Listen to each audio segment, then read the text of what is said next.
On dit que les touristes venaient à Paris pour deux choses, la Tour Eiffel et Sarah Bernard. Qui est cette fille au destin extraordinaire que l'on appelait le monstre sacré? Cette fille qui est devenue la première star mondiale qui a grandement participé à l'essor du cinéma. On dit qu'elle se baladait avec un scarabée vivant, qu'elle dormait dans un cercueil, qu'elle couchait avec Victor Hugo, qu'elle se prostituait, qu'elle était laide mais presque belle, qu'elle avait une voix exceptionnelle. Bref, on a dit beaucoup de choses sur Sarah, et pas facile de démêler le vrai du faux. Mais c'est exactement ce que je vais essayer de faire dans cette vidéo, alors accrochez-vous bien parce que je vais vous raconter l'histoire incroyable de Sarah Bernard, la première diva et star mondiale.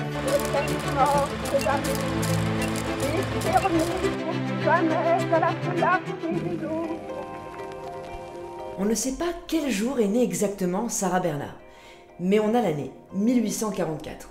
On ne sait pas non plus qui est son père, même si on se doute que c'est un riche havrais. Son acte de naissance a disparu et elle a falsifié elle-même son acte de baptême. Voilà, je vous pose les bases directement. Vous allez voir qu'elle adore romancer sa vie.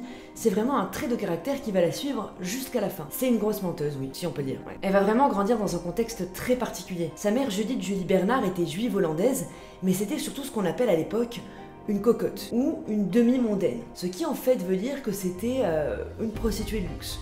Voilà. Et ces femmes, elles avaient une position presque de privilégiée dans la société. Elles étaient à la mode, voilà, si on peut dire comme ça. Quand t'étais riche, fallait sortir avec sa cocotte au bras pour montrer qu'on avait les moyens. Du coup, même les riches s'échangeaient entre eux leur carnet d'adresses dans le plus grand des calmes. Certaines cocottes se forgeaient une telle réputation qu'elles coûtaient hyper cher et qu'elles devenaient une sorte de prix à avoir. Et la mère de Sarah, elle, c'est une cocotte et elle est très douée pour son métier. Elle fréquente la haute société, voyage énormément et a un très beau palmarès avec par exemple Alexandre Dumas ou encore le duc de Morny qui est le demi-frère de Napoléon III.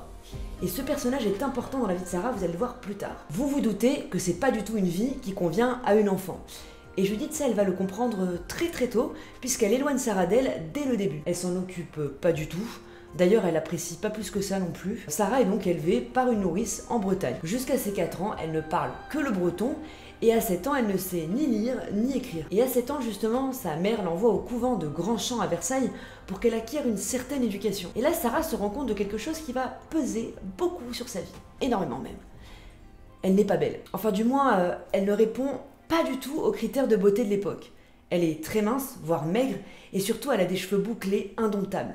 Si bien que ses camarades l'appellent la négresse blonde. Voilà. C'est bizarre, ouais. Ça ne va pas du tout la démotiver. Sarah, elle rêve d'excellence. Elle s'en sortira. Elle a aucun modèle, certes, mais elle réussira quand même. Ces deux mots, quand même, ils vont l'accompagner toute sa vie, qu'importe ce que la vie va lui donner, elle ira loin. Et justement, le destin frappe à sa porte. Le duc de Morny fait son grand retour dans l'histoire.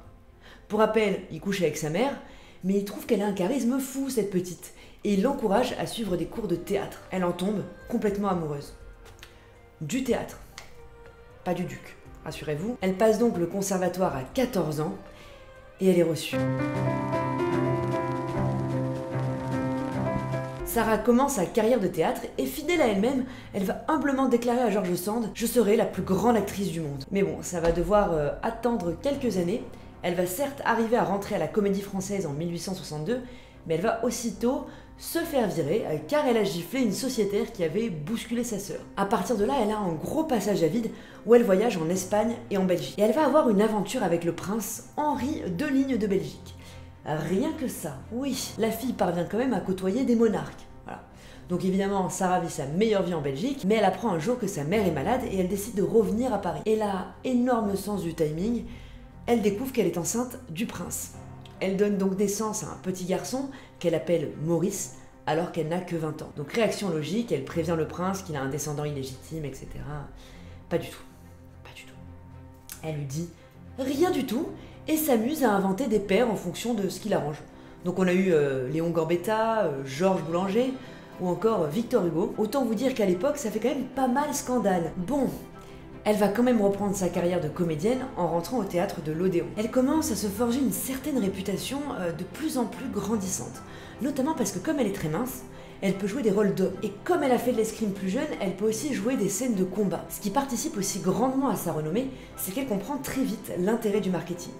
Elle va se faire photographier sous toutes les coutures pour faire sa propre pub, elle va elle-même contacter la presse et même tenter de séduire les critiques. Il faut garder en tête que le quotidien des comédiennes n'était pas forcément très simple. Elles gagnaient très mal leur vie, devaient financer elles-mêmes leurs costumes. Alors quand les fins de mois sont difficiles, Sarah, elle fait comme sa mère, elle est cocotte dans la haute société. 1870, la guerre franco-prussienne éclate et les théâtres parisiens ferment pendant 2 ans. Comme pendant le Covid, oui. Sauf que c'est une vraie guerre. Genre les gens ils résistaient pas à poil sur leur canapé. Sarah, qui est très patriote, veut participer à l'effort de guerre. En utilisant son propre argent, Sarah transforme le théâtre de l'Odéron en hôpital militaire. Et elle va même aider à soigner les blessés. Une fois la paix revenue, elle a une revanche à prendre sur la vie. Elle retourne à la Comédie Française où elle y reste pendant 8 ans. Évidemment, c'est un énorme tournant dans sa vie d'artiste parce que c'est ici qu'elle va avoir les 2 rôles les plus importants de sa carrière. Dans Phèdre de Racine et dans Hernani de Victor Hugo. Pendant toute cette période, elle va vivre une existence complètement extravagante. Vraiment, j'ai trouvé des dizaines d'anecdotes et de bizarreries dans sa vie. L'exemple le plus connu est bien sûr son appartement parisien qui ressemblait plus à un zoo qu'à un appartement. Je vous cite en vrac les différents animaux qu'on pouvait y retrouver. Des chiens, classiques jusque-là, un perroquet, 2 lionceaux, un crocodile, un singe, une panthère, une chouette, des tortues couvertes de diamants et 6 caméléons. Vous imaginez l'odeur dans l'appartement? J'ai trouvé sur plusieurs sources que ses invités se plaignaient. Ils comprenaient pas comment elle pouvait vivre dans une telle ménagerie. Alors, vous pouvez être sûr que quand on a autant d'animaux, il arrive des drames, évidemment. Ali Gaga, son crocodile, va mourir des suites d'une overdose de champagne. Voilà, il n'y a rien qui va dans cette histoire. Le fait d'appeler un crocodile Ali Gaga, le fait de donner du champagne à un crocodile, le fait d'avoir un crocodile chez soi. Autre lubie liée aux animaux, elle va demander à ce qu'on lui greffe une queue de tigre.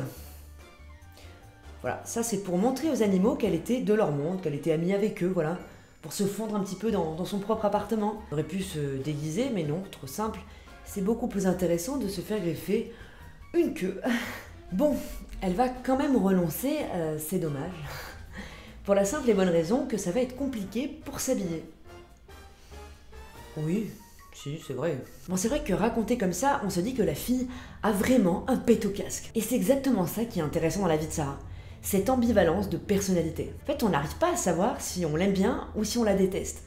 Et à l'époque, c'était précisément pareil. Elle ne laissait personne indifférent. Notamment par ses prises de position publiques sur des sujets clivants. Elle a par exemple soutenu Zola au moment de l'affaire Dreyfus et défendu Louise Michel en se positionnant contre la peine de mort. Pour bien résumer son caractère, je vais vous donner 2 citations. Sarah disait « Je suis si mince, si maigre, que quand il pleut, je passe entre les gouttes. » Ce à quoi répondait Alexandre Dumas, qui la détestait, vous allez voir. « Elle est si menteuse qu'elle est peut-être grasse. » Si, c'est drôle un peu aussi. C'est vrai, on raconte beaucoup de choses à son sujet.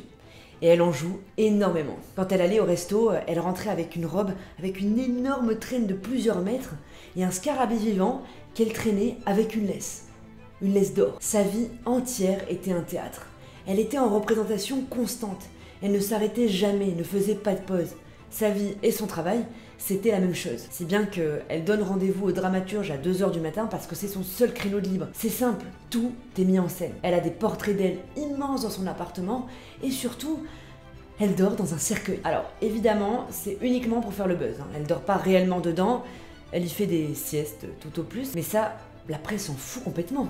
Elle leur donne une énorme raison de parler d'elle. Et elle fait en sorte de bien être photographiée lorsqu'elle est dans ce cercueil. Ça fait le buzz partout. Partout. Partout, genre dans le monde entier.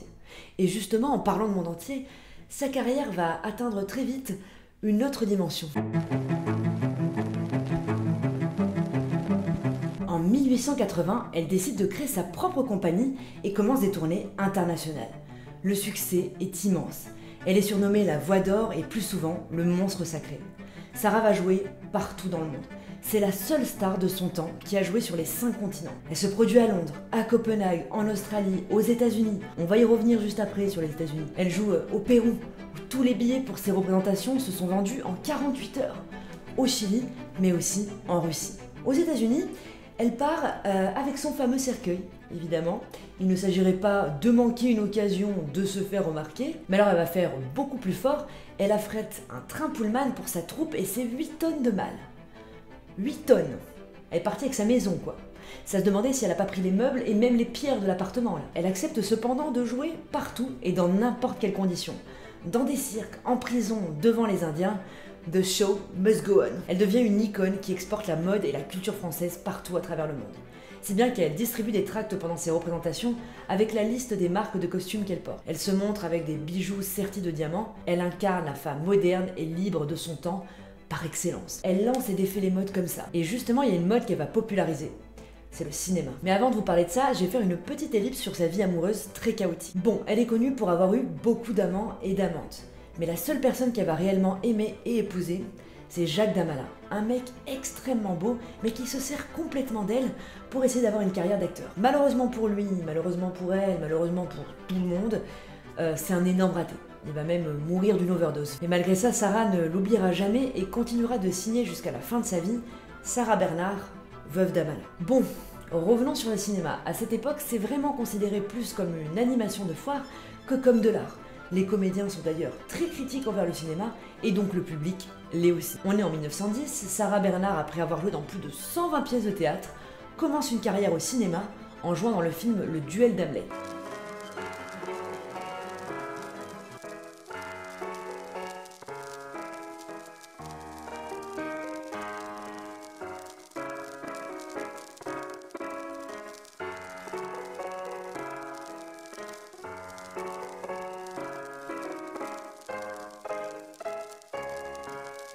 Alors elle aimait pas du tout se voir à l'écran, apparemment d'ailleurs la première fois qu'elle s'est vue, elle a failli s'évanouir.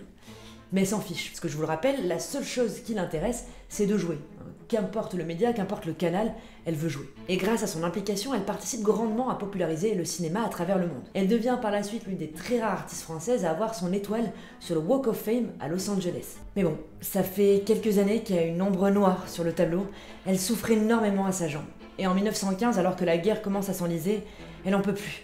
Elle demande et supplie à ce qu'on l'ampute. Et elle va se faire amputer, sans anesthésie, en pleine guerre. Et on dit qu'elle est rentrée chez elle après l'opération en chantant la Marseillaise. Après ça, sa carrière est terminée. Évidemment que non, elle ne vit que pour jouer, je vous rappelle. Elle va donc continuer à jouer, mais pour se déplacer, elle demande à ce qu'on la porte sur une chaise, comme une impératrice, voilà, selon ses propres mots. Et quand elle est sur scène, elle joue uniquement assise. Le 26 mars 1923, alors qu'elle est en train de tourner un film pour Sacha Guitry, La Voyante, elle meurt d'une insuffisance rénale à Paris en présence de son fils. Elle est enterrée dans son propre cercueil, celui qu'elle trimballait partout, à Paris, au cimetière du Père-Lachaise, à côté de sa mère. Sa mère qui ne s'est jamais vraiment occupée d'elle, mais bon, Sarah veut être auprès d'elle, quand même.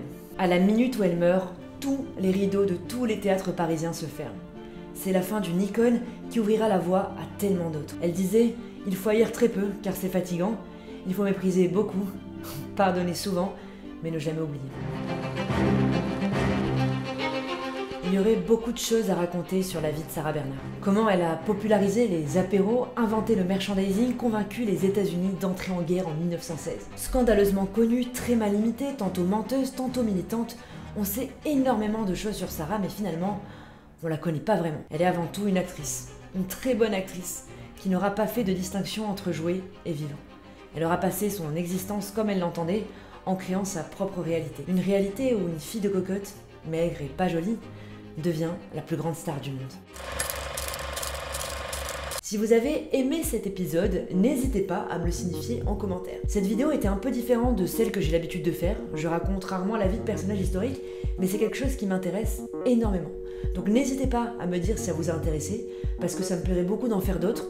Donc si ça marche bien, pourquoi pas, avec grand plaisir. N'hésitez pas aussi à liker la vidéo, et surtout à vous abonner, ça fait toujours plaisir. En tout cas moi, je reviens bien vite sur vos écrans. Ciao!